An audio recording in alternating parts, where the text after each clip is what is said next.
സ്വർഗസ്ഥനായ ഞങ്ങളുടെ പിതാവേ, അങ്ങയുടെ നാമം പൂജിതമാകണമേ.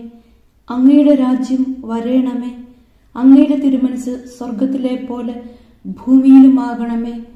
അന്നു വേണ്ടുന്ന ആഹാരം ഇന്ന് ഞങ്ങൾക്ക് തരണമേ.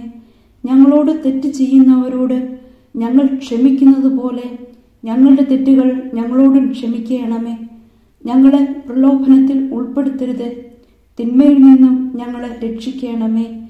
ആമേൻ. നന്മ നിറഞ്ഞ മറിയമേ, സുസ്തി, കർത്താവ് അങ്ങയോടുകൂടെ സ്ത്രീകളിൽ അങ്ങ് അനുഗ്രഹിക്കപ്പെട്ടവളാകുന്നു. അങ്ങയുടെ ഉദരത്തിൻ ഫലമായ ഈശോ അനുഗ്രഹിക്കപ്പെട്ടവനാകുന്നു. പരിശുദ്ധ മറിയമേ, തമ്പുരാന്റെ അമ്മേ, പാപികളായ ഞങ്ങൾക്ക് വേണ്ടി ഇപ്പോഴും ഞങ്ങളുടെ മരണസമയത്തും തമ്പുരാനോട് അപേക്ഷിക്കണമേ. ആമേൻ.